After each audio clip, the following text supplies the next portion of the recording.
ಏನಕ್ಕೆ ನಾನು ವ್ಲಾಗ್ ಮಾಡ್ತಾ ಇಲ್ಲ ಅಂತ ಈ ವಿಡಿಯೋದಲ್ಲಿ ಹೇಳ್ತೀನಿ. ಮಾಡಬೇಕು ಅಂತ ಹೋದೆ ವ್ಲಾಗ್ನ, ಬಟ್ ಅದೇನೋ ಮಾಡೋಕ್ಕಾಗ ಇನ್ನೇನೋ ಆಯಿತು. ಬಟ್ ಅದನ್ನ ನನಗೂ ಕೂಡ ಒಂದು ಪಾಪು ಆಗಿದೆ. ನಂದು ತುಂಬ ಸ್ಟೋರಿಗಳಿದೆ ಪಾಪುದೆ, ಅದನ್ನು ಕೂಡ ನಿಮ್ಮ ಹತ್ರ ಶೇರ್ ಮಾಡ್ಕೋತೀನಿ. ಆಮೇಲೆ ಅಡಿ ನಾನು ಮಾಡಲ್ಲ, ಪ್ರತಿ ಒಂದನ್ನು ಕೂಡ ನಾನು ಓನಾಗಿ ಏನು ಅನುಭವಿಸಿದ್ದೀನಿ ಅದು ನನ್ನ ಸುತ್ತಮುತ್ತ ಇರೋರಿಗೆ ಮಾತ್ರ ಗೊತ್ತು ಅದೇನು ಅಂತ. ಅದನ್ನ ನಾನು ನಿಮ್ಮ ಹತ್ರ ಶೇರ್ ಮಾಡಬೇಕು ಅಂತ. ಈಗ ನನ್ನ ಲೈಫ್ ಸ್ಟೈಲ್ ಹೆಂಗಿದೆ. ಹೆಲೋ ಫ್ರೆಂಡ್ಸ್, ಎಲ್ಲರೂ ಹೇಗಿದ್ದೀರಾ? ಎಲ್ಲರೂ ಚೆನ್ನಾಗಿದ್ದೀರಾ ಅಂತ ಭಾವಿಸ್ತಾ ಬ್ಲಾಗ್ನ ಸ್ಟಾರ್ಟ್ ಮಾಡ್ತಾ ಇದ್ದೀನಿ. ನೀವು ನೋಡ್ತಾ ಇದ್ದೀರಾ ಧನು ಗೌಡ ಕನ್ನಡ ವ್ಲಾಗ್ಸ್. ಏನಿವತ್ತು ರೆಡಿ ಆಗ್ಬಿಟ್ಟೆಲ್ಲ ವ್ಲಾಗ್ ಮಾಡ್ತಾ ಇದ್ದಾರೆ ಅಂತ ಎಲ್ಲ ಅನ್ಕೊಳ್ಳೋದಕ್ಕೆ ಹೋಗ್ಬೇಡಿ. ಏನಕ್ಕೆ ಅಂತಂದರೆ ಇವತ್ತು ಒಂದು ಫಂಕ್ಷನ್ ಇದೆ, ಸೊ ರೆಡಿ ಆಗಿದ್ದೀನಿ. ಏನು ಕಾಣಿಸ್ತಾ ಇದ್ದೀನಿ ಕಮೆಂಟ್ಸಲ್ಲಿ ಹೇಳಿ ಯಾವ ಥರ ಕಾಣಿಸ್ತಾ ಇದ್ದೀನಿ ಅಂತ. ನೋಡಿರ್ತೀರಾ ನೀವೆಲ್ಲರೂ ತಮ್ಮನೇಲ್ನ. ನಾನು ಯೂಟ್ಯೂಬ್ನ ಸ್ಟಾರ್ಟ್ ಮಾಡಬೇಕು ಅಂತ ತುಂಬ ದಿನದಿಂದ ನನ್ನದೊಂದು ದೊಡ್ಡ ಆಸೆ ಇತ್ತು. ಬಟ್ ಏನು ಹೇಳ್ತಾರೆ ಅಂತಂದರೆ ಟೈಮ್ ಕೂಡಿ ಬಂದಿರಲಿಲ್ಲ ಅಷ್ಟೇ ನನಗೆ. ಸೊ ಇವಾಗ ವಿಡಿಯೋನ ಮಾಡಬೇಕು ಅಂತ ಅನ್ನಿಸ್ತು. ಒಂದ್ಸಲ ನನ್ನ ಪರಿಚಯನೂ ಮಾಡಿಕೊಡೋಣ ಅಂತ ಬ್ಲಾಗ್ನ ಅಪ್ಲೋಡ್ ಮಾಡ್ತಾ ಇದ್ದೀನಿ. ಅಂತ ಅಂದರೆ ನೀವು ವಿಡಿಯೋ ನೋಡಿರ್ತೀರ, ನನ್ನ ಹಳೆ ವಿಡಿಯೋಸ್ ಎಲ್ಲನೂ ಹಳ್ಳೀಲಿ ಒಂದು ಕಾನ್ಸೆಪ್ಟ್ ಮಾಡೋಣ ಅಂತ ಅಂದ್ಕೊಂಡು. ಏನಕ್ಕೆ ಆ ಥರ ಅಂದ್ಕೊಂಡೆ ಅಂತಂದರೆ, ನಂದು ಹೆಂಗಿದ್ರು ಬಾಣಂತನ ಇತ್ತು. ಬಾಣಂತನ ಮುಗಿದ್ಮೇಲೆ ಸ್ವಲ್ಪ ದಿನ ಹಳ್ಳಿಲೇ ಇದ್ದೆ. ಅಂದರೆ ನಮ್ಮ ಮನೇಲೂ ಇದ್ದೆ, ನಮ್ಮ ಹಸ್ಬೆಂಡ್ ಮನೇಲೂ ಇದ್ದೆ. ಆವಾಗ ಹಳ್ಳಿಲೇ ಏನಾದರೂ ಒಂದು ಮಾಡೋಣ, ಬ್ಲಾಗ್ ಥರ ಮಾಡೋಣ ಅಂತ ಒಂದು ಟ್ರಯಲ್ ಮಾಡಿದೆ. ಅದೇನೋ ಮಾಡೋಕ್ಕೋಗೋದು ಇನ್ನೇನೋ ಆಗೋಯ್ತು. ಎಡಿಟಿಂಗ್ ಎಲ್ಲ ಸರಿಯಾಗಿ ಬರ್ತಿರ್ಲಿಲ್ಲ. ವಾಯ್ಸ್ ಓವರ್ ಕೊಡೋದಕ್ಕೆ ಫುಲ್ಲು ಒಂಥರ ಭಯ ಆಗ್ತಿತ್ತು. ಸರಿ ಹಂಗೆ ಹೆಂಗೋ ಮಾಡೋಣ ಅಂತ ಮಾಡಿದೆ. ಅದು ಯಾವುದೋ ಕಾನ್ಸೆಪ್ಟಲ್ಲಿ ಮಾಡಿದೆ, ಅದು ಇನ್ನೇನೋ ಆಯಿತು. ಸರಿ ಅಂತ ಅಂದ್ಬಿಟ್ಟು ನೆಕ್ಸ್ಟ್ ನೀವೆಲ್ಲ ಹೇಳಿದ್ರಿ ಬೇರೆ ಥರ ಮಾಡಿ, ಇನ್ನೂ ಬೇರೆ ಥರ ಮಾಡಿ ಅಂತ. ಸೊ ನನ್ನ ಕಂಟೆಂಟಲ್ಲಿ ನಿಮಗೆ ಬ್ಯೂಟಿ ವ್ಲಾಗಿಂದ ಹಿಡಿದು ಕಿಚನಿಂದ ಹಿಡಿದು ಪ್ರತಿ ಒಂದು ಕೂಡ ಸಿಗುತ್ತೆ. ನೀವು ಅನ್ಕೋಬೋದು, ನೋಡಿ ಇವಾಗ ನಾನು ಮೇಕಪ್ ಮಾಡಿದ್ದೀನಿ. ಅಂದರೆ ಮೇಕಪ್ ಅಂದರೆ ಏನು ಫುಲ್ಲು ಡೀಪಾಗೆಲ್ಲ ನನಗೆ ಇಷ್ಟ ಆಗಲ್ಲ. ಸ್ಕಿನ್ ಮೇಲೆ ಜಾಸ್ತಿ ಕೇರ್ ಮಾಡ್ತೀನಿ ನಾನು. ಸ್ವಲ್ಪ ಮಾಡಿದ್ದೀನಿ ಅಷ್ಟೇ, ನೋಡ್ಬೋದು ನೀವು. ನೀವು ಅನ್ಕೋಬೋದು ನಾನು ಕೂಡ ಒಬ್ಳು ಬ್ಯೂಟಿಷಿಯನ್ನೇ, ಪ್ಲಸ್ ನಾನು ನಿಮ್ಗೆ ಏನಾದ್ರು ಒಂದು ಟಿಪ್ಸ್ ಹೇಳ್ತೀನಿ ಅಂತ ಅಂದರೆ ನಾನು ಸುಮ್ಮನೆ ಹೇಳಲ್ಲ. ನಾನು ಕೂಡ ಒಬ್ಬ ಫಾರ್ಮಸಿಸ್ಟ್. ಅದರಿಂದ ನನಗೆ ತುಂಬ ಇಷ್ಟ ವ್ಲಾಗ್ ಮಾಡೋದು ಅಂತ ಅಂದರೆ ತುಂಬ ಇಷ್ಟ ಫ್ರೆಂಡ್ಸ್. ನೀವು ಅನ್ಕೊಳ್ಳಲ್ಲ. ನೀವು ಏನಂದರೆ ತುಂಬ ಭಯ ಆಗ್ತಿತ್ತು ಸ್ಟಾರ್ಟಿಂಗಲ್ಲಿ. ನಾನು ನನ್ನ ಚಾನಲಲ್ಲಿ ನಿಮಗೆಲ್ಲ ಫುಲ್ ಯೂಸ್ಫುಲ್ ಆಗಿರೋ ಅಂಥ ಇನ್ಫಾರ್ಮೇಷನ್ನ ಕೊಡಬೇಕು. ಬೇರೆ ಚಾನಲ್ಗಿಂತ ನಮ್ಮ ಚಾನಲ್ ಸ್ವಲ್ಪ ಡಿಫ್ರೆಂಟ್ ಆಗಿರಬೇಕು ಅಂತ ಬಯಸ್ತೀನಿ. ಏನಿಲ್ಲ ಫ್ರೆಂಡ್ಸ್, ನಾನು ಇನ್ಮೇಲೆ ಏನು ವ್ಲಾಗ್ಗಳನ್ನ ಮಾಡ್ತಾಯಿದ್ದೀನಿ ಅಂತ ಅಂದರೆ ಎಲ್ಲ ಥರದ್ದು ಕಂಟೆಂಟು ಕೂಡ ಇರಬೇಕು ನನ್ನದ್ರಲ್ಲಿ. ಈಗ ಬರೀ ಕುಕ್ಕಿಂಗ್ಸೇ ಅಲ್ಲ, ಬರೀ ಕುಕ್ಕಿಂಗ್ ಮಾತ್ರ ಇರಲ್ಲ ನನ್ನ ಬ್ಲಾಗಲ್ಲಿ. ಪ್ರತಿ ಒಂದು ಕಂಟೆಂಟು ಕೂಡ ನಿಮಗಿರುತ್ತೆ. ಪ್ಲೀಸ್ ಇದಕ್ಕೆಲ್ಲ ನಿಮ್ಮ ಸಪೋರ್ಟ್ ಇರಬೇಕು. ಮತ್ತು ನೀವು ನನಗೆ ಎಷ್ಟು ಸಪೋರ್ಟ್ ಮಾಡ್ತೀರಾ ಅಷ್ಟು ನಾನು ಒಳ್ಳೊಳ್ಳೆ ಕಂಟೆಂಟ್ಗಳನ್ನ ಕೊಡೋದಕ್ಕೆ.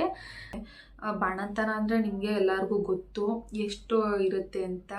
ಆ ಪಾಪು ನೋಡಿಕೊಂಡು ವಿಡಿಯೋ ಮುಂದೆ ಬರೋದಕ್ಕೆ ನಿಜ ಆಗೋದೇ ಇಲ್ಲ.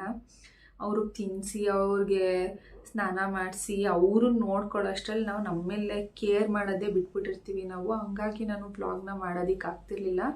ನೆಕ್ಸ್ಟು ನಾನು ಬಾಣಂತನೆಲ್ಲ ಮುಗೀತು, ಪಾಪುನು ಸ್ವಲ್ಪ ದೊಡ್ಡವನಾದ, ಬ್ಲಾಗ್ ಮಾಡ್ತೀನಿ ಅಂತ ನಮ್ಮ ಮನೆಯವ್ರ ಹತ್ರ ನಾನು ಶೇರ್ ಮಾಡಿದೆ. ಆವಾಗ ನಮ್ಮ ಮನೆಯವರೆಲ್ಲರೂ ಏನು ಬ್ಲಾಗ್ ಮಾಡ್ತೀಯಾ, ಇವೆಲ್ಲ ಏನಕ್ಕೆ ನಿನಗೆ ಬೇಕಾ ಅಂತಲೇ ಹೇಳಿದ್ದು.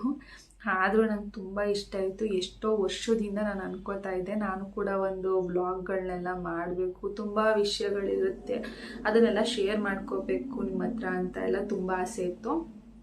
ಸರಿ ಆಯಿತು ಅಂತ ಅಂದ್ಬಿಟ್ಟು ಸ್ಟಾರ್ಟ್ ಮಾಡಿದೆ. ಈ ಪ್ರೆಗ್ನೆಂಟ್ ಟೈಮ್ ಇದ್ದಾಗ ನಾನು ಎಷ್ಟು ದಪ್ಪ ಇದ್ದೆ ಅಂತ ಅಂದರೆ ನೀವು ಊಹೆ ಕೂಡ ಮಾಡೋಕ್ಕಾಗಲ್ಲ. 90 kg ಫ್ರೆಂಡ್ಸ್, ಸುಳ್ಳು ಹೇಳ್ತಾ ಇಲ್ಲ ನಾನು, 90 kgಯಿಂದ ಇವತ್ತು ನಾನು 68 kg ಆಗಿದ್ದೀನಿ. ನಾನು ಇಷ್ಟು ಮಾಡೋದಕ್ಕೆ ನಾನು ಏನೆಲ್ಲ ಮಾಡಿದೆ, ಯಾವ ಥರ ನಾನು ವೆಯ್ಟ್ ಲಾಸ್ ಮಾಡಿದೆ ಅಂತ ನಾನು ನಿಮಗೆ ಪ್ರತಿಯೊಂದು ಇನ್ಫಾರ್ಮೇಷನ್ನು ಕೂಡ ಕೊಡ್ತೀನಿ. ಮತ್ತು ನಾನು ಪ್ರೆಗ್ನೆನ್ಸಿಲಿ ತುಂಬ ಥರದ ಕಷ್ಟಗಳನ್ನ ಅನುಭವಿಸ್ಬಿಟ್ಟಿದ್ದೀನಿ. ನಾನು ಏನೇನು ತಪ್ಪುಗಳನ್ನ ಮಾಡಿದೆ, ನೀವೇನೇನು ಸರಿ ಮಾಡ್ಕೋಬೇಕು ಇದನ್ನು ಕೂಡ ನಾನು ಹೇಳ್ತೀನಿ. ಪಾಪುನೂ ಅಷ್ಟೇ ನಾನು ಯಾವ ಥರ ಎಲ್ಲ ಬೆಳೆಸ್ತಾ ಇದ್ದೀನಿ ಇದನ್ನು ಕೂಡ ನಿಮ್ಮ ಹತ್ರ ಶೇರ್ ಮಾಡ್ಕೊಂಡು, ನನಗೇನೇನು ಪ್ರಾಬ್ಲಮ್ಸ್ ಇತ್ತು ಇದನ್ನೆಲ್ಲ ಕೂಡ ನಾನು ವ್ಲಾಗಲ್ಲಿ ಹೇಳ್ತೀನಿ. ಯಾವ ಥರ ನೀವು ಯಾವ ಥರ ಇರಬೇಕು, ನಾನು ಗೂಗಲಲ್ಲಿ ನೋಡಿ ನಿಮಗೆ ಒಂದು ತಪ್ಪಾಗಿ ಇನ್ಫಾರ್ಮೇಷನ್ ಕೊಡೋದು ಇದು ನನ್ನ ಉದ್ದೇಶ ಅಂತೂ ಅಲ್ಲ. ಈಗ ನಾನು ಏನು ನಿಮ್ಮ ಹತ್ರ ಶೇರ್ ಮಾಡ್ತೀನಿ, ಏನು ನಿಮ್ಮ ಹತ್ರ ಎಲ್ಲ ಟಿಪ್ಸ್ಗಳನ್ನ ಕೊಡ್ತೀನಿ, ಅದೆಲ್ಲ ನನ್ನ ಎಕ್ಸ್ಪೀರಿಯನ್ಸೇ ಆಗಿರುತ್ತೆ. ತುಂಬ ಜನ ಇರ್ತೀರ ನನ್ನ ಬ್ಲಾಗ್ ನೋಡೋರು, ವ್ಯೂವರ್ಸು ಎಲ್ಲ ಇರ್ತೀರ. ಅವ್ರಿಗೆ ಎಲ್ಲೋ ಒಂದು ಈಗ 100 ಜನ ಇರ್ತೀರ ಅಂತ ಅಂದರೆ 100 ಜನದಲ್ಲಿ ಒಂದು 5 ಜನಕ್ಕಾದ್ರೂ ನಾನು ಕೊಡೋ ಇದರಲ್ಲಿ ಅವ್ರಿಗೂ ಒಂದು ಸಮಾಧಾನ ಅಂತ ಸಿಗುತ್ತೆ ಅಂತ ಭಾವಿಸ್ತೀನಿ.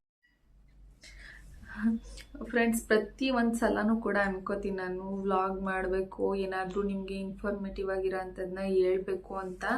ಆದರೆ ನನ್ನ ಮಗ ಅಂತೂ ನಿಜವಾಗ್ಲೂ ನನಗೆ ಏನು ಒಂದು ವ್ಲಾಗ್ ಮಾಡೋದಕ್ಕೂ ಕೂಡ ಬಿಡ್ತಾ ಇಲ್ಲ. ತುಂಬಾ ಕಷ್ಟ ಆಗುತ್ತೆ ಫ್ರೆಂಡ್ಸ್ ಒಬ್ಬೊಬ್ರಿಗೆ ಮೇಂಟೈನ್ ಮಾಡೋದಕ್ಕೆ. ಅದು ಹೆಂಗೆ ಯೂಟ್ಯೂಬರ್ಸ್ ಎಲ್ಲ ವ್ಲಾಗ್ ಮಾಡ್ತಾರೆ ಒಂದು ಪಾಪು ಇಟ್ಕೊಂಡು, ನಂಗೆ ನಿಜವಾಗ್ಲೂ ಗೊತ್ತಿಲ್ಲ. ಆದಷ್ಟು ಟ್ರೈ ಮಾಡ್ತೀನಿ. ಇನ್ನು ಮಲ್ಕೊಳ್ಳೋನೆ, ಅವನ್ನ ಮಲಗಿಸ್ಬಿಟ್ಟು ನಾನು ವ್ಲಾಗ್ನ ಮಾಡ್ತಾ ಇರೋದು. ಹೆಂಗೂ ರೆಡಿ ಆಗ್ತಾ ಇದ್ದೆ, ಒಂದು ವ್ಲಾಗ್ ಮಾಡಬೇಕು ಅಂತ ಅನ್ನಿಸ್ತು. ಸೊ ನಾನು ವ್ಲಾಗ್ ಮಾಡ್ತಾ ಏನೇ ಒಂದು ನಾವು ವ್ಲಾಗ್ ಮಾಡ್ತೀವಿ ಅಂತ ಅಂದರೆ ಎಲ್ಲದಕ್ಕೂ ಮೇನ್ ಸಪೋರ್ಟಿವ್ ಅನ್ನೋದು ತುಂಬಾ ಅಂದರೆ ತುಂಬ ಮುಖ್ಯ. ನಾನು ಏನು ವ್ಲಾಗ್ ಮಾಡಿಲ್ಲ ಅಂತ ಅನ್ನೋದು ಕೂಡ ಇದೇ ರೀಸನ್ನು. ನೋಡಿ, ಎಂತೆಂಥವ್ರಿಗೋ ಸಪೋರ್ಟ್ ಮಾಡ್ತೀರಾ ನೀವು. ಅಂದರೆ ಇವಾಗ ಒಂದು ವಿಡಿಯೋ ಹಾಕ್ತಾರೆ, ಅದರಲ್ಲಿ ಒಳ್ಳೆ ಇನ್ಫಾರ್ಮೇಷನ್ನೇ ಇರಲ್ಲ, ಅವ್ರಿಗೆಲ್ಲ ಸಪೋರ್ಟ್ ಮಾಡ್ತೀರಾ, ಸಬ್ಸ್ಕ್ರೈಬ್ ಮಾಡ್ತೀರಾ. ನಾನು ತುಂಬ ಇಷ್ಟಪಟ್ಟು ವ್ಲಾಗ್ ಮಾಡಬೇಕು, ವಿಡಿಯೋ ಮಾಡಬೇಕು, ನಿಮ್ಗೆ ಏನಾದರೂ ಒಂದು ಯೂಸ್ಫುಲ್ ಆಗೋಂಥ ಒಂದು ಇನ್ಫಾರ್ಮೇಷನ್ ಹೇಳ್ಬೇಕು ಅಂತ ಎಲ್ಲ ಅಂದ್ಕೊಂಡು ನಾನು ಚಾನೆಲ್ ಸ್ಟಾರ್ಟ್ ಮಾಡಿದೆ. ಬಟ್ ನನಗೆ ಯಾರು ಅಷ್ಟೊಂದು ಸರಿ ಸಪೋರ್ಟ್ ಮಾಡ್ತಾ ಇಲ್ಲ. ನೀವು ಆದ್ರೂ ಪರವಾಗಿಲ್ಲ, ನಾನು ದಿನ ವ್ಲಾಗ್ನ ಮಾಡ್ತೀನಿ. ನನಗೆ ಈಗ 125 ಜನ ಸಬ್ಸ್ಕ್ರೈಬರ್ಸ್ ಅಂತೂ ಇದ್ದೀರಾ, ಸಾಕು. ನನ್ನ ವ್ಲಾಗಿಂದ ನಿಮಗೆ 100 ಜನಕ್ಕೆ ಅಲ್ಲದೆ ಇದ್ರೂ ಒಂದು 5-6 ಜನಕ್ಕೆ ಒಂದು ಹೆಲ್ಪ್ಫುಲ್ ಮತ್ತು ಯೂಸ್ಫುಲ್ ಇನ್ಫಾರ್ಮೇಷನ್ ಅದು ಸಿಗುತ್ತೆ. ಅವ್ರಿಗೇನಾದರೂ ಒಂದು ಯೂಸ್ ಆಗುತ್ತೆ ಅನ್ನೋ ಕಾರಣಕ್ಕಾದರೂ ನಾನು ವ್ಲಾಗ್ನ ಮಾಡ್ತೀನಿ. ನೋಡೋಣ, ನಮ್ಮ ಕನ್ನಡ ಜನತೆಗಳು ಅಷ್ಟೇ ಹೊಸಬ್ಳಾಗಿರೋದ್ರಿಂದ ನನಗೆ ಸಪೋರ್ಟಿವ್ ಮಾಡ್ತೀರಾ ಅಂತ ನಾನು ಅನ್ಕೋತೀನಿ.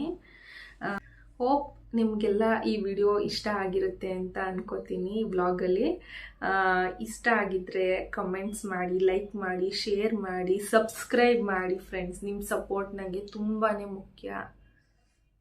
ಬಾಯ್.